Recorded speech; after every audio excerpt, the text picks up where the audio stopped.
Hello everyone, welcome back to our channel. This is our 17th tutorial of Power BI.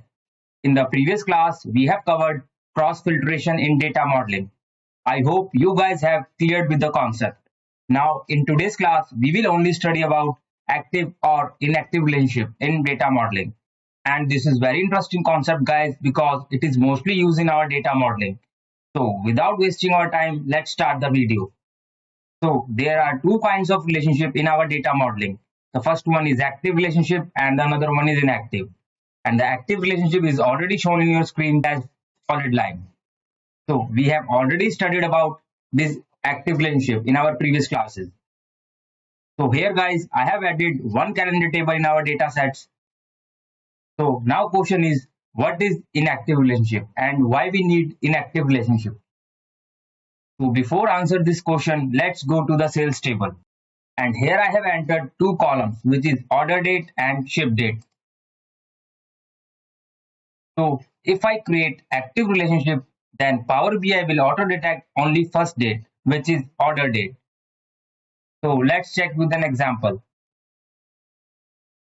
Let's go to our visual page, and here I have taken two visuals. The first visual name is table and the second one is slicer. So if I filter the data, let's say 1st of Jan 2022. You guys can see we have total order product on 1st Jan, which is 2400, which are bread, milk, and milk. And now go to our sales table and cross check.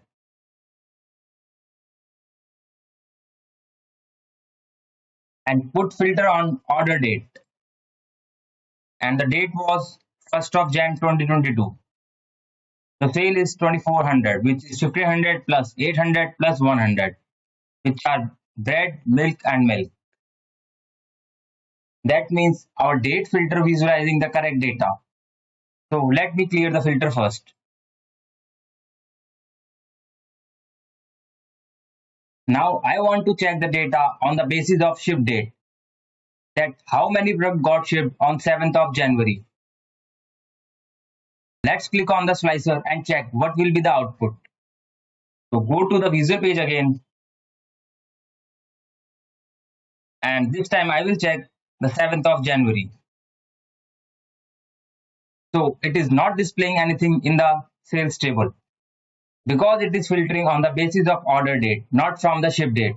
And we have only one active relationship in calendar table and sales table. So if we want to filtering the data on the basis of ship date, then we need to create inactive relationship between our tables so that we can display our data on the basis of ship date. And this relationship is known as inactive relationship. So go to our data model and create one more relationship guys. So let me click the date column and drag into the ship date. And it's reflected as dotted line, and this dotted line represents inactive relationship. So we have created active as well as inactive relationship. But here is one more additional step is required to calculate the data on the basis of ship date, which is called DAX function. So I have applied DAX function here guys to calculate the data on the basis of ship date. And now we will check our filter is displaying the correct output or not. Let's check. Now I'll put filter on 7th of January. And we have got the output which is milk. And the rupees of this milk is 100. And now we will cross check in our data set. So go to the sales table and here I'll select the 7th of Jan. So our results are correct. Yes guys, we have got correct output. That means our DAX is right and it's perfectly working with inactive relationship. Now let's check with another example. So let me remove the filter and I will select this 9th of January this time and click OK. And we have shipped the product of rupees 2000 and now make the filter on 9th of Jan on visual. So let's go to the visual and put filter on 9th of Jan. Yes guys, our answer is correct. So I will tell you about this DAX function after completion this data modeling. but we will learn Power BI from step by step. So no need to hurry. So in our upcoming classes, I will tell you about the DAX functions. Because if I tell you in this class, so here might be confusion, guys. And DAX is a separate concept. I will tell you in other classes. So for now only, you need to just understand the concept of inactive relationship. So for handling inactive relationship, you need more than one date column. And after that, we need to create some DAX. And we can only create one active relationship and we can create multiple inactive relationships in our table. Suppose we have more than two dates column, then we can create three relationships. The first one is active and other two are inactive. And after creating inactive relationship with the help of DAX, we can calculate the values on the basis of our dates. And I will tell you one more way to create inactive relationship. So go to the modeling tab and let me delete this relationship first. So go to manage relationship and click on new. And here I am selecting the calendar table and the sales table. And if I'm trying to create the relationship between date and order date, then it will display an error. There already a relationship between these two columns. So I will try to build inactive relationship between the date and the ship date.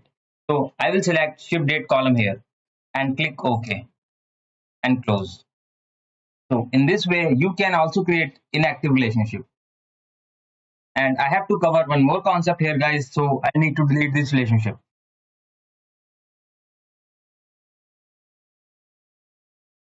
So again, go to manage relationship, new, and select the tables.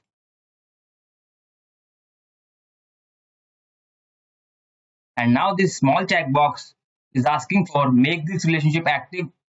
So let me click this checkbox first. So here, guys, is popping up an error that you can't create a direct active relationship. That means we have to delete the first active relationship between calendar and sales table. And after that, you can create this relationship is active. That means you can only create one relationship in between calendar and sales table. And you can create multiple inactive relationship between the tables. So if I want to create this relationship active, so I need to delete the relationship between date and order date.